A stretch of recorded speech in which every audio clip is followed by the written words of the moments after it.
My name is Reverend Dr. Yvette Wilson-Barnes. I graduated from law school, the City University of New York School of Law in 1997.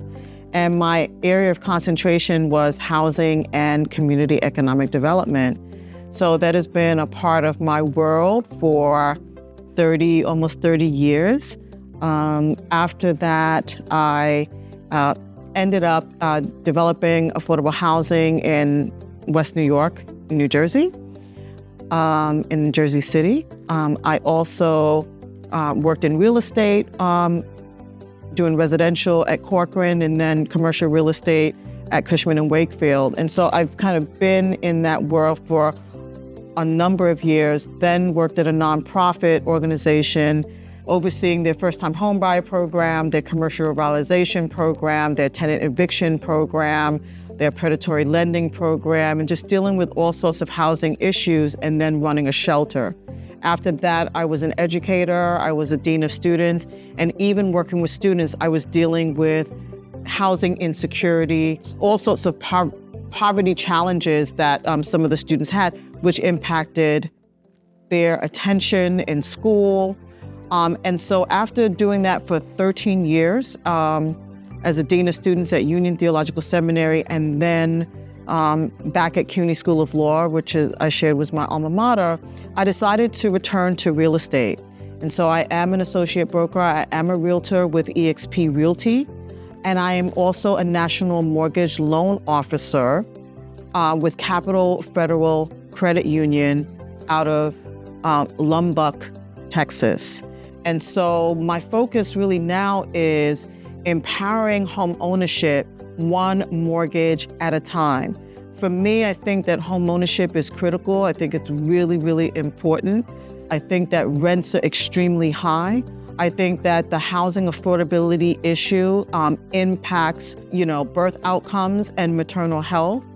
So to see the work that MISN is doing to address these challenges, I think is really supportive, and I feel really honored and privileged to be here. I think, to be in existence for 35 years, addressing the birth outcomes and the maternal health of women is critical.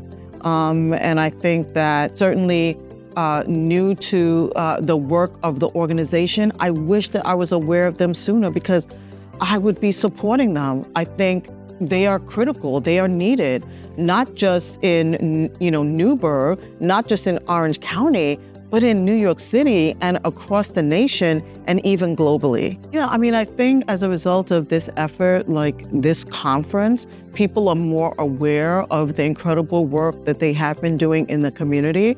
I think it's important that individuals and corporations and other nonprofit organizations be in collaboration and partner with MISN. I think that there are huge opportunities to, fundraise and to, get financial support.